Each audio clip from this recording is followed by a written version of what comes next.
Bismillahirrahmanirrahim. Assalamu alaikum. Welcome back to my YouTube English literature channel. Today we are going to discuss about the characteristics of critical theory. ठीक है, इसका concept में अपने इसके सारे concept what is critical theory, origin of critical theory and development of critical theory as well as evolution of critical theory, feedback, drawbacks, each and every single topic मैं अपनी last video में cover कर चुकी हूँ.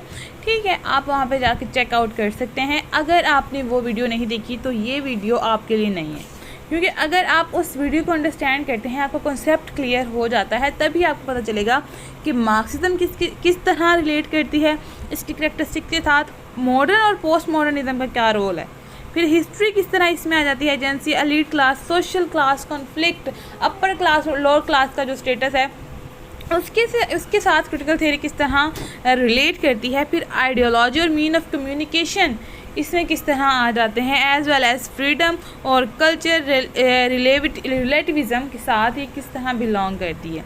सही है. So please आप मेरी उस वीडियो को जाके चेक करें, तभी आपको ये वीडियो समझ आने वाली है. So I have a request to all of you, as usual, please subscribe my channel and do not forget to press the bell icon for more updates and share it with your friend. Thank you so much. अगर आपको मेरी video पसंद आती है तो please like किया करें और कमेंट बॉक्स में अपने जो भी आपके फीडबैक्स होते हैं वो प्लीज़ दिया करें और मुझे बताया करें कि नेक्स्ट वीडियो आप किस टॉपिक पे चाह रहे हैं. सही है. So without wasting any time let's get start. अब इसका टेक्स्ट पढ़ते हैं कि क्रिटिकल थियरी ये स्कूल ऑफ थॉट है जो कि सोशल प्रॉब्लम, यहाँ पे सोशल प्रॉब्लम्स आना था, सोशल प्रॉब्लम्स को अंडरस्टैंड करती है, एक्सप्लेन करती है और फिर उसका सल्यूशन हमें देती है. ठीक है. उसके रिजल्ट्स जो होते हैं वो हमें बताती है, जो कि ऑपरेसिव पावर की वजह से ख़त्म हो चुके होते हैं. ठीक है कि पावर आप किस तरह आपकी लाइफ्स को इफ़ेक्ट कर रही है, डोमिनेशन आपकी लाइफ्स को किस तरह इफ़ेक्ट कर रही है और इसका सल्यूशन क्या है, तमाम की तमाम बिहाइंड द रीज़न हमें बताती है, एज वेल एज उस प्रॉब्लम का फर्दर हमें सल्यूशन भी देती है. ये करैक्टरिस्टिक्स है. अगर आपने करैक्टरिस्टिक्स लिखना चाहते हैं तो ये सिंपल भी लिख सकते हैं, लेकिन पॉइंट के साथ, जैसे कि मार्क्सिज्म में किस तरह है, पोस्ट मॉडर्निज्म में किस तरह है, तो उस तरह के लिहाज से अगर आप देंगे तो आपको ज़्यादा प्रोमिनेंट क्वेश्चन का आंसर होगा. सो क्रिटिकल थ्योरी का एम क्या है, ऑब्जेक्टिव क्या है, रिड्यूस करना द सिस्टम ऑफ एडमिनिस्ट्रेशन का सिस्टम उसको रिड्यूस करना और dependence and strongly establish complete human freedom in the society. Critical theory का मकसद क्या है, जो जागीरदाराना कैपिटलिज्म जैसा सिस्टम चल रहा है उसको रिड्यूस करना, बल्कि ख़त्म करना, और हर इंसान को फ्रीडम का हक है, उसका राइट है फ्रीडम, उसको वो दिलवाना किसका मकसद है क्रिटिकल थ्योरी का, और ये भी इसकी एक करैक्टरिस्टिक्स है. क्रिटिकल थ्योरी प्रोवाइड करती है विजन ऑफ बेटर फ्यूचर. जब आप फ्री होंगे, आपके पास हर तरह का राइट होगा, आप जहाँ चाहें, ब्लैक वाइट के साथ बैठ सकता है, वाइट ब्लैक के साथ बैठ सकता है, पुअर रिच के साथ बैठ सकता है, रिच पुअर के साथ काम कर सकता है.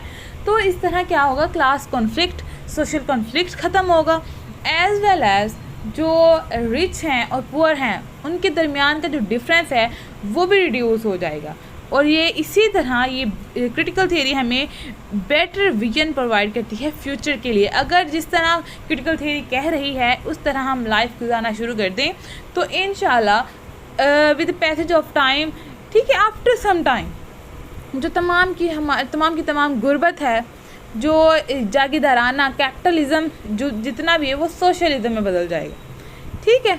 तो ये this is only possible welfare state, और यही क्रिटिकल थ्योरी ही एक पॉसिबल वेलफेयर स्टेट है जिसको मद्देनज़र रखते हुए अगर हम अपनी लाइफ गोल सेट करें तो हमारी लाइफ बेटर हो सकती है. So that critical theory taking action to create social change, society में चेंज लाने का जो एक्शन लेती है. ये किस तरह, ये कहती है कैपिटलिज्म को ख़त्म करो, सोशलिज्म की तरफ लाइफ लेके आओ. ठीक है. It works to change the structure. इसका मकसद क्या है, किसके लिए काम करती है, चेंज करने के लिए structure and system of organisation. इनके ऑर्गेनाइजेशन का सिस्टम किसके पास है, कैपिटलिस्ट के पास है ना, रिचेस्ट के पास है ना. तो ये कहते हैं इक्वालिटी आनी चाहिए, फ्रीडम आनी चाहिए, लिबर्टी आनी चाहिए सोसाइटी में. ये वर्क करती है, ये काम करती है क्रिएट करने के लिए कॉन्शियसनेस अमंग द इंडिविजुअल। ठीक है, हर एक फर्द को राइट है कि वो अपना हक ले, अपने हक के खिलाफ आवाज़ उठाए। ठीक है, और यही एक वेलफेयर स्टेट है जहाँ से तमाम रूल इस्टेब्लिश हो सकते हैं, कैपिटलिज्म सोशलिज्म में बदल सकता है, और तमाम के तमाम जो स्ट्रक्चर है ऑर्गेनाइजेशन का वो चेंज हो सकता है। किसके थ्रू? क्रिटिकल थ्योरी के थ्रू, क्योंकि ये हमें एक सोच प्रोवाइड करती है, ये हमें शावर देती है, ये हमें प्रॉब्लम्स के सल्यूशन से मतलब मुतारफ़ करवाती है हमें प्रॉब्लम्स के solution. That's why critical theory वही एक वन एंड ओनली एक सल्यूशन, एक स्टेट है जिसके थ्रू हम तमाम का तमाम जो हमारा स्ट्रक्चर ऑफ लाइफ है वो चेंज कर सकते हैं, सोशल लाइफ को चेंज कर सकते हैं, लिबर्टी हासिल कर सकते हैं, फ्रीडम हासिल कर सकते हैं, हम जो अपने राइट्स हैं वो हासिल कर सकते हैं। तो ये करैक्टरिस्टिक्स हैं विच प्रोवाइड इक्वालिटी, जैसे मैंने पहले ही बात कर ली है। और पार्लियामेंट्री फॉर्म ऑफ गवर्नमेंट, यानी कि कहती जागीरदाराना जो असूल हैं उसको ख़त्म करो, एक जमहूरियत लेके आओ, इक्वालिटी लेके आओ, हर किसी को राइट हो इंडिविजुअली वोट डालने का, और वो अपने हक की वजह से अपना जो प्रेसिडेंट हैं उसको चूज़ करें। सही है, where people are all in all, जिसमें तमाम के तमाम लोग ऐड हों, ऐसा गवर्नमेंट निज़ाम लेके आओ। Therefore, critical theory bring certain change in the social and political life. ये सिर्फ सोसाइटी के बारे में बात तो करती है, लेकिन उसके साथ उसका पॉलिटिकल जो स्ट्रक्चर है उसको चेंज करने के बारे में बात करती है। ठीक है, it change the system of government from authoritarian, यानी कि जिन अथॉरिटीज़ जिनके पास हैं वो कहती है उनको एक तो ऑनेस्ट होना चाहिए, केयरफुल होना चाहिए, ओपननेस होना चाहिए, ताकि जो भी गवर्नमेंट के अंदर चल रहा है, क्योंकि वो अवाम के जानने का हक है, अवाम को जानने का हक है कि वो सब कुछ जाने कि उस गवर्नमेंट में हो क्या रहा है। तो जो अथॉरिटेरियन पीपल्स हैं, अथॉरिटेरियन डेमोक्रेसी है, वो इस कदर भी अथॉरिटी नहीं रखने वाली होनी चाहिए कि किसी को राइट ही ना कोई दे सके। अथॉरिटेरियन पीपल्स को भी फिर चेंज कर देना चाहिए। It improving the quality of organisation life, ये आपकी जो ऑर्गेनाइजेशनल लाइफ है उसको बेटर करती है by advocating self reflection and self criticism on part of administration. क्योंकि जब ऐसा उसूल आएगा कि उसके अपर जो बंदा होगा या उसके अंडर होगा, उसको पता होगा कि मैंने ऑनेस्ट होके काम करना है। ठीक है, अगर ना किया तो मेरी शामत भी आ सकती है। इसकी वजह से वो सेल्फ रिफ्लेक्शन और सेल्फ क्रिटिसिज्म का शिकार होगा और फिर जाके वो बेटर काम करेगा। सही है, इस तरह जो एडमिनिस्ट्रेटर्स हैं वो भी सेल्फ क्रिटिसिज्म का, सेल्फ रिफ्लेक्शन का शिकार होंगे और फिर वो जो गवर्नमेंट है उसको और बेहतरीन तरीके से चला सकेंगे। It has strong individualistic, subjectivist and anti heuristic trust. The following are the basic characteristics. अब हम ये बेसिक करेक्टरिस्टिक्स के बारे में बात करें तो वो हमारे पास बहुत ज़्यादा हैं, जैसे कि मार्क्सिज़म।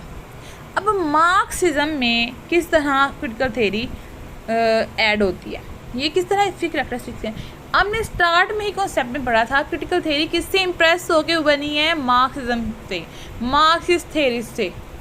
ठीक है, अब इसमें क्लास स्ट्रगल, क्लास कॉन्फ्लिक्ट का जिक्र किया जाता है मार्क्सिज्म में, कि अपर क्लास ने तमाम की तमाम राइट्स छीन ली थी लोअर क्लास से, उनमें रिप्लेसमेंट हो गई थी मशीनरी की। पहले उधर बंदे मजदूरी करते थे, लेकिन उन्होंने वो भी छीन के वो अपना ये फ़ायदा ढूंढ के उन्होंने क्या कर लिया, उनको निकाल दिया और उनकी जगह पे मशीनरीज रख ली।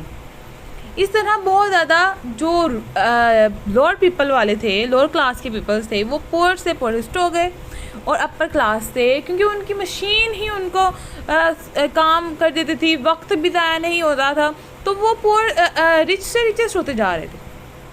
क्रिटिकल थ्योरी में is viewed as Western Marxist philosophy that view the history in terms of social class struggle. Society में क्लास स्ट्रगल जो चल रही थी उसको ये मार्क्सिज्म बताती है, और ये आज भी चल रही है। इस वजह से करंट सिचुएशंस पे अगर बात हो, critical theory society social life पे बात करें तो मार्क्सिज्म ना आए तो हो नहीं सकता, क्योंकि मार्क्सिज्म ही से इम्प्रेस हो गया उन्होंने क्रिटिकल थेरी बनाई, क्योंकि वो भी सोशल थेरी सोशोलॉजिस्ट होते हैं इसमें। और जो हमारे फिलासफ़र हैं मार्क्स जो कार्ल मार्क्स, वो भी एक सोशलिस्ट थे, सोशोलॉजिस्ट थे। ठीक है, अब इसलिए उन्होंने क्लास कॉन्फ्लिक्ट का इसमें लाजमी जिक्र किया है, इसलिए मार्क्सिज्म ऐड होती है इन कैरेक्टरिस्टिक्स ऑफ क्रिटिकल थ्योरी। अब मॉडर्निज्म में आ रहा है। मॉडर्निज्म किस तरह उसमें कैरेक्टरिस्टिक्स में ऐड होता है। मॉडर्निज्म जब मॉडर्न टाइम ऑफ पीरियड आया, उसने हमें राइट और रॉन्ग के बारे में समझा दिया कि राइट क्या है और रॉन्ग क्या है, आपका हक किस तरह छीना जा रहा है, आपकी लाइफ को किस तरह इफ़ेक्ट किया जा रहा है। आपको उन्होंने यूनिवर्सल रखा है कि आप में चेंज नहीं आ सकता, लेकिन खुद वो ग्रेजुअली चेंज हो रहे हैं, डेवलप हो रहे हैं, इम्प्रूवमेंट ला रहे हैं। लेकिन आप लोगों को उन्होंने, जो लोअर क्लास थे, उनको तो यूनिवर्सल रखा हुआ था, स्टैटिक फॉर्म में रखा हुआ था। उसकी वजह से जब लोगों ने पेन उठाया, लिखना स्टार्ट किया, बहुत ज़्यादा थेरीज़ आई, फ़िलासफ़ीज़ आई, जिसकी वजह से रॉन्ग और राइट का कॉन्सेप्ट्स लोगों को समझ आने लगा। दैट्स वाई मॉडर्निज़म ऐड होती है क्रिटिकल थेरी कैरेक्टरिस्टिक्स में। पोस्ट मॉडर्निज़म किस तरह ऐड होती है। Post modernism critical theory reject करती है very existence of universal principle. ये कहती है कोई भी सच ऐसा है ही नहीं जो with the passage of time change ना होता हो, कोई भी यूनिवर्सल ट्रूथ है ही नहीं। Expect the God is one, expect the God is one. क्या करते हैं, सिर्फ उनको ये उम्मीद है, वो एक्सपेक्ट करते हैं कि गॉड इज़ वन है, वो यूनिवर्सल ट्रूथ है।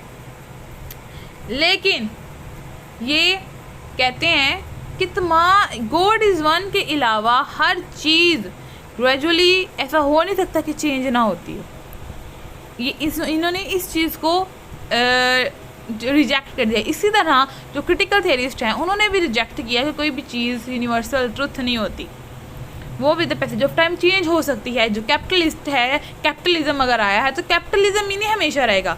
अगर कॉलोनाइज कर दिया गया है लोगों को तो लोग हमेशा कॉलोनाइज नहीं रहेंगे, वो डिकोलोनाइजेशन इंट्रोड्यूस करवा सकते हैं, वो पोस्ट कॉलोनियलिज्म को भी इंट्रोड्यूस करवा सकते हैं, और उन्होंने ये सारा कुछ इंट्रोड्यूस भी करवाया।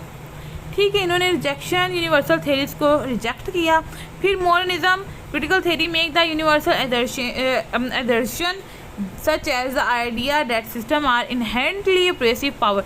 अगर कोई शुरू से ही रूलर है तो वो हमेशा रूल कैसे कर सकता है, वो अपने आप को चेंज, जो लोअर क्लास के हैं वो भी रूल कर सकते हैं, वो भी अपने आप को चेंज कर सकते हैं। जैसे कि हम देखते हैं कि पहले ब्लैक पीपल्स पे रूल किया जा रहा था, शुरू से उनको ऑप्रेस किया जा रहा था। हम देखते हैं पुरानी मूवीज़ में उनसे सिर्फ एज ए सर्वेंट काम करवाया जाता है मूवीज़ के अंदर। लेकिन अब वो इस कदर इम्प्रूव कर चुके हैं, डेवलप कंट्रीज़ बन चुकी हैं कि अब वो इक्वालिटी पे आ गई हैं। अब रूलर्स हमेशा रूलर्स नहीं रहते, सर्वेंट्स इसी तरह हमेशा सर्वेंट्स नहीं रहते। इसलिए उन्होंने यूनिवर्सल ट्रुथ को, स्टैटिक ट्रुथ को, इनहेरिटली ऑप्रेसिव पावर स्ट्रक्चर को रिजेक्ट किया है। अब हिस्ट्री पे आ रहे हैं। हिस्ट्री किस तरह रिलेट करती है क्रिटिकल थ्योरी के साथ। हिस्ट्री बताती है ऑपरेशन और as oppressed denoting any positive outcome such as society that survived, thrived, improved and progressed। History कहती है कि पहले हमने देखा कि जो हमारी सोसाइटी थी वो ओप्रेस हो रही थी, Asian society, black peoples, coloured peoples, ये ओप्रेस्ड हो रहे थे। फिर उन्होंने नोट किया कि एक पॉजिटिव चेंज आ रहा है। एक उन्होंने पॉइंट नोट किया, पॉजिटिव पॉइंट, जिसके आउटकम्स क्या थे, सोसाइटी अब सरवाइव कर रही है। हिस्ट्रीज़ में देखें तो सोसाइटी सिर्फ ओप्रेस्ड थी, black people, coloured people, Asian people सिर्फ ओप्रेस्ड थे, लेकिन अब सरवाइव करना जान गए हैं, वो डेवलप हो रहे हैं। वो प्रोग्रेस कर रहे हैं, ठीक है, वो इम्प्रूव्ड हो रहे हैं।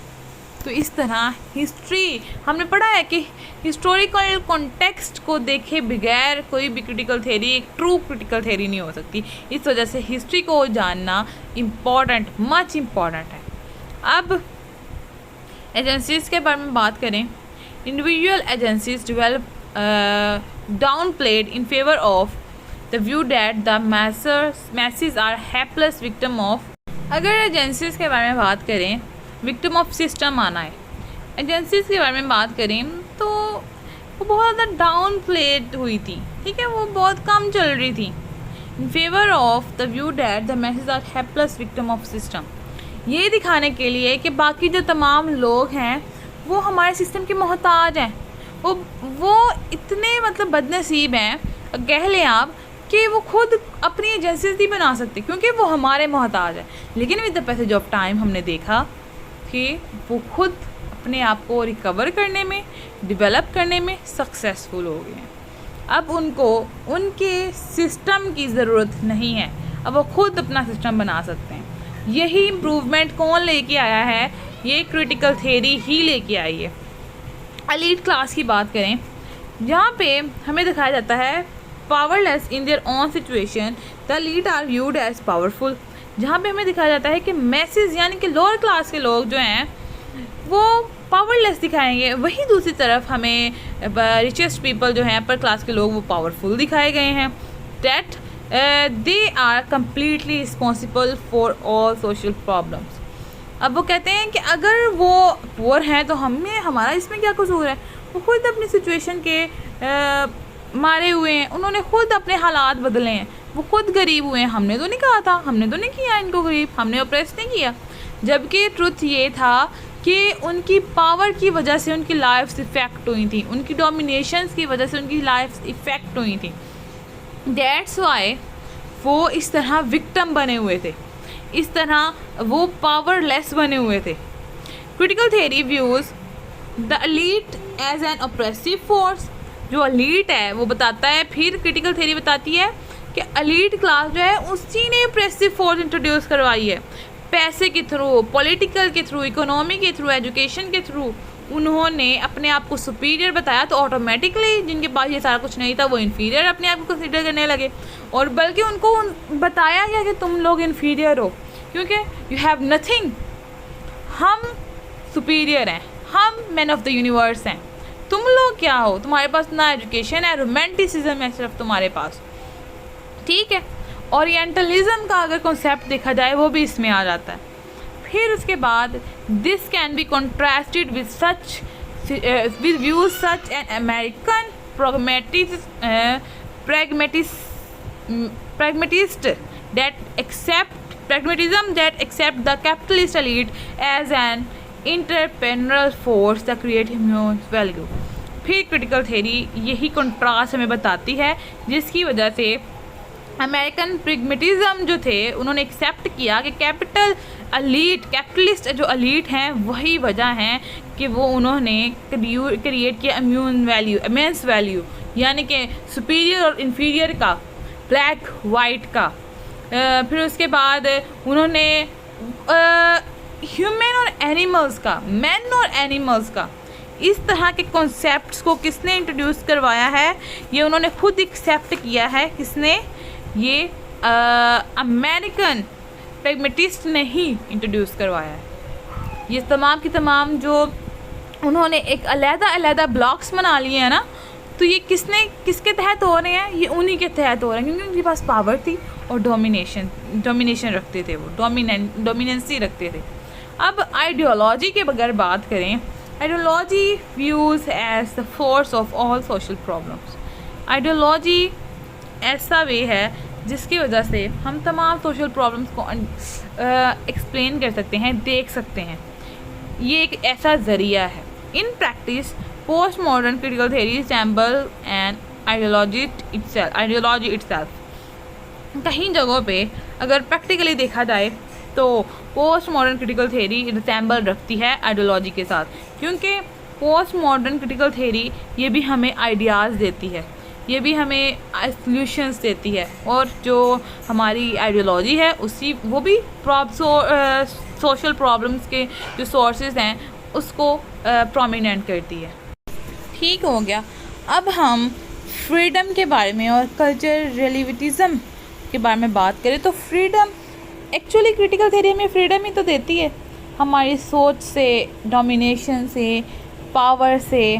ठीक है, क्रिटिकल थ्योरी प्रेजेंट करती है सीक फ्रीडम, यस हम पढ़ चुके हैं, फ्रॉम डोमिनेशन, यस डोमिनेशन से हमें फ्रीडम देती है, कहती है इक्वालिटी की तरफ आओ, कैपिटलिस्ट को ख़त्म करो। In fact individually liberty is presented as it primary and social goal, sole goal, कि इसका मेन मोटिव क्या होता है, सिर्फ आपको लिबर्टी दिलवाना, प्राइमरी गोल इसका होता है। However, the economic freedom that form the basics of capitalism, yes ये कैपिटलिज्म से हमने पढ़ा है कि इकोनॉमिक फ्रीडम और कैपिटलिज्म के साथ की तरफ से ये छुटकारा हमें दिलवाती है। कहती है कैपिटलिज्म ख़त्म होना चाहिए, इकोनॉमी का जो स्टेटस है वो ख़त्म होना चाहिए। अमीर को अगर अमीर है तो उसको जो पुअर है उसको ह्यूमिलाइज नहीं करना चाहिए, ह्यूमिलेशन फैलानी ही नहीं चाहिए, ह्यूमिलाइज करना ही नहीं चाहिए। सही है। For example the freedom to start a business, अगर आपके पास पैसा है तो आप अगर लोअर क्लास से बिलोंग भी कर रहे हो तो आपको फ्रीडम होनी चाहिए कि आप अपना बिजनेस स्टार्ट कर सको, and retain the value created by that business with creating the same elite the critical theory seek to prevent. और फिर एक दिन ऐसा आएगा कि आप उस एलिट के बराबर पहुंच जाओगे, इक्वल हो जाओगे, क्योंकि उसने भी तो ज़ीरो से बिज़नेस स्टार्ट किया होगा ना अपना। तो इसी तरह जब नया बिज़नेस स्टार्ट करते हैं आप इतनी मेहनत के साथ, आपके पास इतनी फ्रीडम होनी चाहिए कि आपके राह में कोई रोड़े ना अटकाए, कोई बैरियर्स, कोई हर्डल्स ना हो। फिर आप एक दिन ऐसा आएगा आप उस एलीट क्लास के मुकाबले में पहुंच जाओगे। As with other Marxist theories, critical theory isn't really about creating freedom। अब ये कहते हैं कि सिर्फ क्रिटिकल थ्योरी जो है सिर्फ कह सकते हैं कि फ्रीडम को क्रिएट नहीं करती, it's about class struggle, social class में जो स्ट्रगल चल रही है। अगर हम लोअर क्लास का बंदा कोई काम करना चाह रहा है, किसी चीज़ में पार्टिसिपेट करना चाह रहा है तो उसको ऑप्रेस कर दिया जाता है। वो कहते हैं ऐसा नहीं करना चाहिए, उसको भी बराबर हक है। इक्वालिटी, लिबर्टी हमें मिलनी चाहिए, फ्रीडम मिलनी चाहिए, ताकि अपनी मर्ज़ी से हर बंदा जो चाहे वो कर सके। क्योंकि इसी तरह अगर वो मेहनत करेगा ऑपरेशन के बगैर तो ही वो एलीट क्लास के मुताबिक बराबर पहुंच सकेगा और तमाम की तमाम सोसाइटी इक्वल हो जाएगी। कल्चर रिलेटिविज़म के बारे में बात करें, culture relativism is a post modern view, ये पोस्ट एक मॉडर्न व्यू है, that isn't possible to evaluate other culture from an objective perspective and that there are no universal truth. Post modern क्या कहती है कि कोई यूनिवर्सल ट्रूथ नहीं है, which to evaluate the other culture, जिसने दूसरे कल्चर्स को बनाया है। आप खुद अपना कल्चर ओरिजिनेट करते हैं, आप उसको इम्प्रूव कर सकते हैं, आप उसमें चेंजेस ला सकते हैं, उसको डेवलप कर सकते हैं, ये आपके हक में है, हाथ में है। ठीक है, आपको कल्चर हैंड ओवर कर दिया गया है, आप कुछ भी उसके साथ कर सकते हैं। ज़रूरी नहीं है आपका अगर शुरू से ही जो रस्म और रिवाज चलते आ रहे हैं वही चलते आए हैं, नहीं, आप उसमें चेंजेस ला सकते हैं। ये हमें कौन बताता है? क्रिटिकल थ्योरी बताती है। फिर उसके बाद this leads to the odd situation where domestic society or all the western civilization is viewed as harsh and oppressive but all external society are not criticized। यानी कि ये हमें किसकी तरफ लीड करता है? जो पुराने सिचुएशंस हैं उससे निकलने में हमें मदद करता है, जहाँ पे डोमेस्टिक सोसाइटी, वही सोसाइटी जो शुरू से चलती आ रही है वही चलती आ रही है, कोई डेवलपमेंट नहीं है, कोई इम्प्रूवमेंट नहीं है, कोई चेंजेस नहीं आई। और तमाम जो वेस्टर्न सिविलाइजेशन है वो किस तरह हुए, वो सिविलाइज कैसे हुए? क्योंकि उन्होंने चेंज लाया, वो इम्प्रूवमेंट आई, वो डेवलप कंट्रीज़ बन गई। किस तरह? क्योंकि उन्होंने खुद अपना कल्चर जो है वो चेंज किया, अपने अंदर इम्प्रूवमेंट लेके आके। इज़ व्यूड, ये एक ऐसा सच है, ये ऐसा व्यू है जिसके ज़रिए आप देख सकते हैं कि हार्श और ऑप्रेसिव लोगों ने किस तरह, यानी कि वो ऑप्रेस करने वाले थे ना, उन्होंने किस तरह और हार्श रवैये के साथ उन्होंने आपको प्रेस किया कि आप तो बड़ी रोमांटिस्ट हो, आप रोमांटिसिज्म से बिलोंग करते हो, आप तो कुछ कर ही नहीं सकते। लेकिन उन्होंने आपको जब इन्फीरियर कंसिडर करवा दिया, आपने मान लिया, तो खुद वो सुपीरियर से सुपीरियरिटी की तरफ जाने लग गए, इम्प्रूव करने लग गए। तो आपके पास भी तो अपॉर्चुनिटी है। आप अगर रोमांटिसिज्म से बिलोंग करें तो आप क्यों नहीं अपने आप को चेंज कर सकते? आप भी तो उनके बराबर आ सकते हो। किस तरह आ सकते हो? अपने अंदर चेंज ला के। ठीक है, तमाम external societies are not criticised. जो इम्प्रूवमेंट डेवलप कंट्रीज़ होती हैं, क्रिटिसाइज तो उनको भी किया जाता है। लेकिन जब आप एलीट के मुकाबले पहुंच जाओगे, एलीट क्लास के बराबर पहुंच जाओगे, तो आपको क्रिटिसाइज़ करने के लिए करने की किसी में हिम्मत ही नहीं होगी, क्योंकि आप भी उनके इक्वल पहुंच चुके हो। क्रिटिसिज्म तो होता ही है, हर पेशे में होता है, सही है। वो पॉजिटिव वे में भी हो सकता है, नेगेटिव वे में भी हो सकता है। ठीक है, लेकिन जब आप चले जाओगे एलीट क्लास के इक्वल, तो कम लोगों के पास इतनी हिम्मत होगी कि आपको क्रिटिसाइज़ कर सके, क्योंकि आपके पास भी तब पावर आ जाएगी, डोमिनेशन आ जाएगी। लेकिन उसका गलत यूज़ ना करना ही क्रिटिकल थ्योरी हमें समझाती है। I hope you all guys enjoyed this lecture. This was very impressive lecture कि क्रिटिकल थ्योरी की करेक्टरिस्टिक्स किन करेक्टरिस्टिक्स की बेस पे वो क्रिटिकल थ्योरी कहलाती है। ठीक है, सो दुआ में याद रखिएगा, and don't not forget to subscribe my channel and share it with your friend. Thank you so much. Allah हाफिज़।